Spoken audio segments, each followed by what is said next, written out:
అంటే రాజకీయ నేపథ్యం ఉన్న కుటుంబాలు, మీ అత్తగారి ఇల్లు, మీ తల్లిగారి ఇల్లు రెండు, మీ mother already ex MLA and present మామగారు కూడా ఎమ్మెల్సీ అండ్ ఎక్స్ఎమ్మెల్యే, ఇవన్నీ ఉన్నాయి కదా. ఎందుకు పొలిటికల్ కెరియర్ పైన మీకు ఇంట్రెస్ట్ లేకుండా ఉండింది?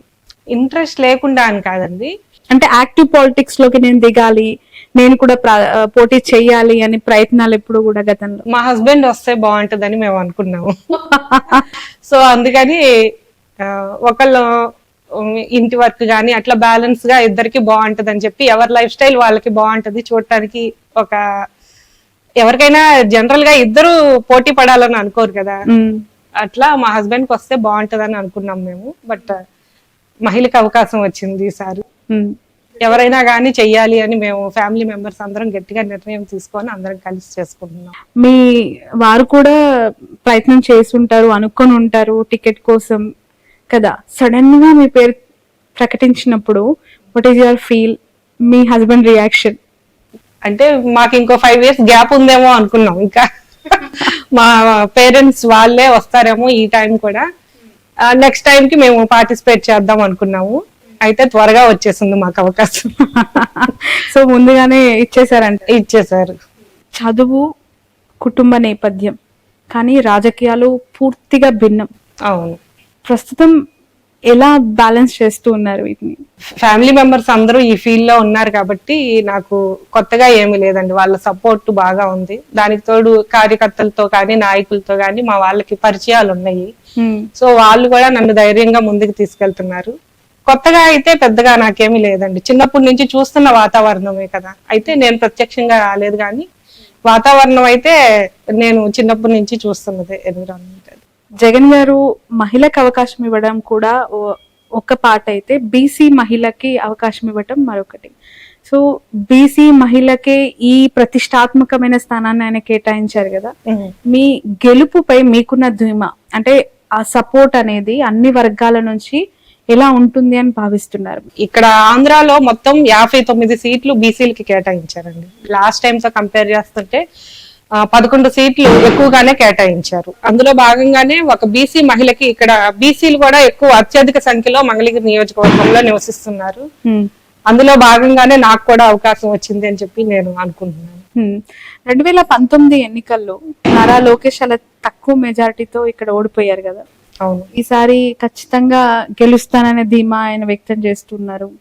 అండ్ మీరు అసలు అభ్యర్థే కాదు, ఎమ్మెల్యే క్యాండిడేటే కాదు అని కూడా సవాల్ చేస్తున్నారు. ఎలా చూస్తారా కమెంట్ ని? బరిలోకి దిగిన తర్వాత ఎవరైనా గెలవాలని అనుకుంటారు, ఎవరైనా ప్రచారం చేసుకుంటారు భారీ మెజారిటీతో గెలుస్తామని. అయితే ప్రజలు నిర్ణయిస్తారు ఎవరు గెలుస్తున్నారు అనేది, ఎవరికి ఓటేద్దాం అన్నది వాళ్ళ నిర్ణయం కదా. ఆల్రెడీ ఒకసారి చూపించారు, నెక్స్ట్ టైం వాళ్ళు ఎవరిని నిర్ణయిస్తే వాళ్ళు గెలుస్తారు. అంటే 2019 ఎలక్షన్స్ తర్వాత ఈ 5 ఏళ్ళు కూడా నేను నియోజకవర్గాన్ని అంటిపెట్టుకుని ఉన్నాను, ఖచ్చితంగా ఆ సింపతి అనేది కూడా ఒకటి రేజ్ అవుతూ ఉంటది కదా కాన్స్టిట్యున్సీలో. అదేమైనా ఆయనకి గెలుపుకి అవకాశం ఉందని భావిస్తున్నారేమో, దాన్ని మీరు ఎలా బ్యాలెన్స్ చేసుకోవాలనుకుంటున్నారు? అంటే పదవి లేదని సింపతి వచ్చిందంట అని మీ అభిప్రాయమా? ఓడిపోయారు కాబట్టి వాళ్ళు అధికారంలో ఉన్నప్పుడు ఆల్రెడీ 3 శాఖలకి మంత్రిగా చేశారు కదా ఆయన. మరి ఏ పదవి అనుభవించకుండా ఏమీ రాలేదు. ఇప్పుడు ఏ ఓటు లేకుండానే ఆయన పదవులు అనుభవించేశారు. ఇంకా చిన్న చిన్న పదాలు అవుతాయండి ఇవన్నీ, సింపతి ఇవన్నీ. మేబీ వాళ్ళకి ఆర్థికంగా గాని సామాజికంగా గాని మెరుగ్గానే ఉన్నారు, వాళ్ళకి సింపతి అనే మాటలు సూట్ అవ్వని మంగళగిరి నియోజకవర్గ ప్రజలు కూడా అనుకుంటున్నారు. ఓకే, లావణ్య గారు ఎప్పుడైనా అనిపించిందా గెలిస్తే కేబినెట్ లో మంత్రిగా ఉంటానేమో? నేనైతే ఎక్స్పెక్ట్ చేయట్లేదండి, నాకైతే ప్రామిసులు గానీ ఏమీ చేయలేదు. ఎందుకంటే మా నాయకులు కార్యకర్తలు గెలిస్తే మంత్రి వస్తుందమ్మా అని చెప్తున్నారు కానీ ఓకే నవ్వి ఊరుకుంటున్నారు కానీ అలాంటిదైతే ఏమీ లేదు. ముందున్న టార్గెట్ మాత్రం గెలవాలని. ఓకే, ఎంత మెజారిటీ అని టార్గెట్ గా పెట్టుకున్నారు? మెజారిటీ అనేది ప్రజలే నిర్ణయిస్తారు ఖచ్చితంగా.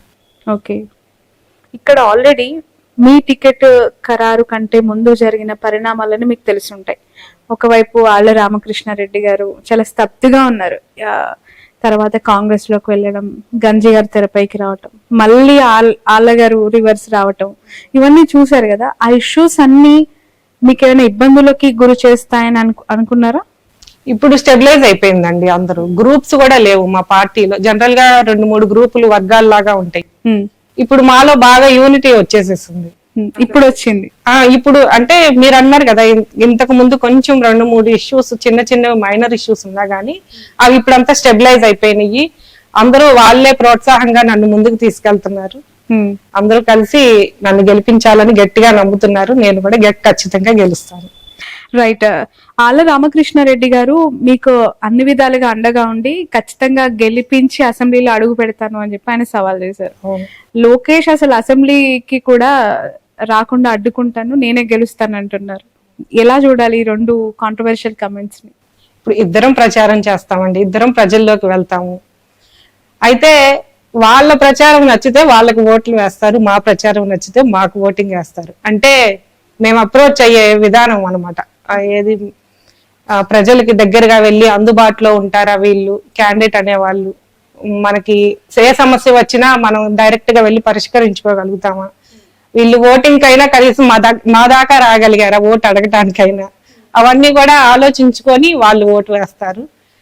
అది మాకే పడుతుందని మేము భావిస్తున్నాం. ఓకే. అంటే ఇప్పుడు టీడీపీ ఒక్కటే కాదు కదా, 3 పార్టీలు కలుపుకొని వస్తూ ఉన్న ఎలక్షన్ ఇది, ఏమైనా భయం వేస్తుందా? టఫ్ ఉంటదేమో నాకు అని? లేదండి, ఎందుకంటే మాకు గ్రౌండ్ వర్క్ గా కొంచెం ఫ్యామిలీ మెంబర్స్ సపోర్ట్ కొండంత ఉందనే చెప్పుకోవచ్చు. పెద్ద ఫ్యామిలీ మాది కూడా. మా మావయ్య గారు కానీ, మా అమ్మగారు కానివ్వండి, ఆర్కే గారు కానివ్వండి, అలాగే బలమైన కార్యకర్తలు, నాయకులు, ఇంకా ప్రజలు కూడా మాతోటే ఉన్నారు. సో అదే మాకు కొండంత అండగా ఉంది. వాళ్ళ నమ్మకం కూడా నేను గెలుస్తానని, నా నమ్మకం కూడా గట్టి నమ్మకం, నేను గెలుస్తాను. ఓకే. తల్లి మనకి ముఖ్య అంటే ప్రథమ గురువు అంటూ ఉంటారు కదా. ఇప్పుడు 2 రకాలుగా, as a mother and as a politician, మీ గురువు మీ మదర్ అనే చెప్తారా ఇప్పుడు? How she is inspirational to you అంటే ఏం చెప్తారు? తను ఒక మహిళగా ఆ రోజుల్లోనే ప్రాబ్లమ్స్ అన్ని ఫేస్ చేసి ఒక సక్సెస్ఫుల్ పొజిషన్ కి వచ్చింది. సో ఆమెని ఇన్స్పైరింగ్ గా నేను తీసుకొని ఒక అడుగు ముందుకేద్దాం. అది నేను ఎక్స్పెక్ట్ చేసిన అవకాశం కాదు ఇది. వచ్చిన అవకాశాన్ని ఫస్ట్ ఇన్స్పిరేషన్ నాకు మా మదర్, ఒక మహిళగా. అట్లా. ఓకే. ఏమంటారు మదర్ మీ ప్రచారం చేస్తున్నప్పుడు గానీ మీకు ఇచ్చే సలహాలు? సలహాలు అంటే కొంచెం చూస్తానే ఉన్నాను కదండి నేను చిన్నప్పటి నుంచి కూడా. ఇస్తున్నారు మంచి సలహాలు, ఇలా అయితే బాగుంటదమ్మా, అలా అయితే బాగుంటది, ఏదైనా ముందు నువ్వు ప్రాక్టికల్ గా వచ్చేసేయి, ఒకళ్ళ సలహా ఇచ్చిన దానికన్నా కూడా ప్రాక్టికల్ లోకి వచ్చేసావంటే అది వేరు అన్నట్టుగా సలహా ఇస్తారు. ఓకే. ఇప్పుడు మీరు పొలిటికల్ ఎంట్రీ ఇచ్చిన తర్వాత అప్పుడు మీ మదర్ ని ఎప్పుడైనా ఇబ్బంది పడి, మా మదర్ మాతో ఉండట్లేదు, ఇప్పుడు నేను కూడా ఫ్యామిలీకి దూరం అయిపోయానని సిమిలారిటీస్ అయినా గుర్తించారా ప్రయాణంలో ఇప్పటి వరకు? చిన్న చిన్న ఇష్యూస్ ఉన్నాయి, నాకు వాటిని సరి చేసుకొని ముందుకు వెళ్తాను. ఓకే. అంటే మిస్ అవుతున్న బాధ కావచ్చు, అంటే అప్పుడు మా మదర్ నాతో లేరు, ఇప్పుడు నేను మా ఫ్యామిలీకి దూరంగా ఉంటున్నాను అనే పెయిన్ ఏమైనా అనిపిస్తుంది? ఇంకా లేదండి ఆ స్టేజ్. ఇప్పుడు ప్రస్తుతానికి క్యాంపెయినింగ్ స్టేజ్ లోనే ఉన్నాను కదా. ప్రస్తుతానికి అయితే అది లేదు. అదైతే నేను ఏదైనా చిన్న చిన్న ఇష్యూస్ ఉంటే అది రైజ్ అవ్వకుండానే చూసుకుంటాను. ఓకే. మంగళగిరి నియోజకవర్గం ఇక్కడ రాజధానికి చాలా ఆనుకొని ఉండే నియోజకవర్గం. ఒక రకంగా చెప్పాలి అంటే గవర్నమెంట్ ఫామ్ అయినప్పటి నుంచి ఇప్పటి వరకు ఎదుర్కొంటున్న ప్రధాన అలిగేషన్ రాజధాని భూముల అంశం.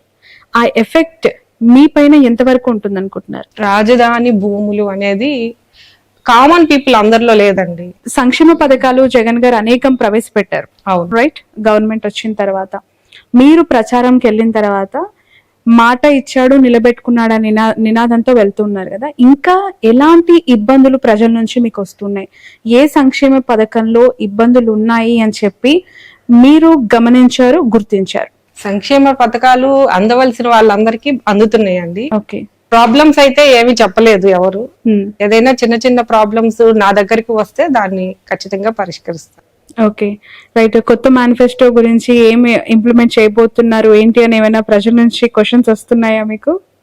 మేనిఫెస్టో వస్తుంది, త్వరలోనే వస్తుంది. వచ్చిన తర్వాత మాది మాటల ప్రభుత్వం కాదు, చేతల ప్రభుత్వము.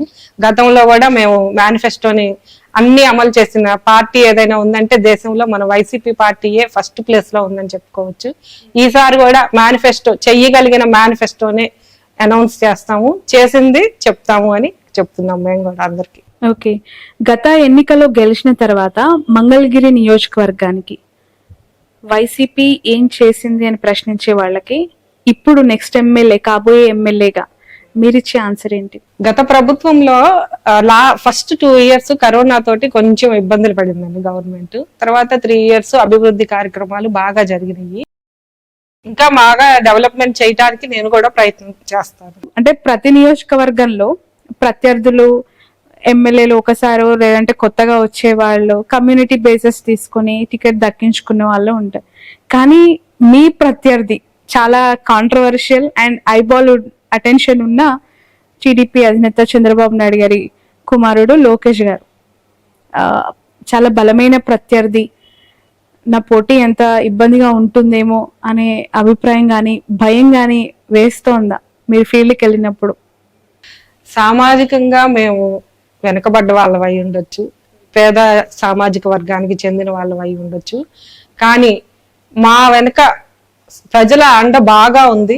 కార్యకర్తలు కానీ నాయకులు కానీ మాకు సపోర్ట్ చేసే వాళ్ళు బాగా ఉన్నారు. మాకు నైతిక విలువలు సమాజంలో ఉంటే బాగుంటది అని మరి జగనన్న కూడా మా వర్గ ప్రజలకి అవకాశాలు ఇస్తా వచ్చారు. మేము ఆయన నమ్మకాన్ని వమ్ము చేయకుండా అందరం కలిసికట్టుగా ఈ సీట్ ని గెలిపించుకుంటాం. రైట్. మీరేమో సామాన్య మధ్యతరగతి అతి సామాన్య కుటుంబం నుంచి అని చెప్పి చెప్తున్నారు, కానీ ఈ నియోజకవర్గం ఎస్టాబ్లిష్ అయింది most powerful and costliest constituency in the AP అని చెప్పి రకరకాల వార్తలు వస్తూ ఉంటాయి. ఎలా అనిపిస్తోంది? అంటే అవకాశం ఇచ్చారండి, మా నాయకుడు గొప్పతనం అది అనమాట. అంటే అంతా అబౌవ్ కేటగిరీ వాళ్ళకే ఇవ్వాలి అనేది కాకుండా వీళ్ళకి కూడా ఇస్తే వాళ్ళ వర్గంలో ప్రజల సమస్యలు కూడా వాళ్ళు తీర్చుకోగలుగుతారు. ఆల్రెడీ ఇప్పుడు ఇక్కడ ఎస్టాబ్లిష్మెంట్ అయ్యున్న ఆ రూట్ లోనే వెళ్తున్నారు. దీన్ని తుడిసేసేసి కొత్తగా ఏదో వేరే ఇక్కడ వాళ్ళందరినీ పంపించేసేసి కొత్తగా వేరే ఏదో కొత్తగా చేద్దామని కాదు, ఇక్కడ ఉన్న వాళ్ళని డెవలప్ చేద్దామన్న ఆలోచన. Okay, right. లావణ్య గారు, జగన్మోహన్ రెడ్డి గారిని మొదటిసారి కలిసినప్పుడు ఆయన మీతో మాట్లాడిన సంభాషణ ఏంటి? ఏం చెప్పారు? గెలుపుపై ఎలాంటి ధీమా ఇచ్చారు? నీ నియోజకవర్గంలో అవినీతి రానికుండా చూసుకోమ్మా, నువ్వు గెలుస్తావు అని చెప్తారు. ఓకే, మీ గెలుపుకి తాడేపల్లి ఆఫీస్ అవ్వచ్చు, జగన్మోహన్ రెడ్డి గారి సపోర్ట్ అవ్వచ్చు, ఎలా ఉంది? అంటే డైరెక్ట్ గా అధిష్టానం కాకపోయినా ఇక్కడ మాకు లోకల్ ఎమ్మెల్యే గారు కానివ్వండి, మా మామగారు కానివ్వండి, మా అమ్మగారు కానివ్వండి, పార్టీ కార్యకర్తలు నాయకులు వీళ్ళందరూ సపోర్ట్ బాగా ఉంది. ఆ సపోర్ట్ తోటి ముందుకు వెళ్తున్నాం. ఓకే.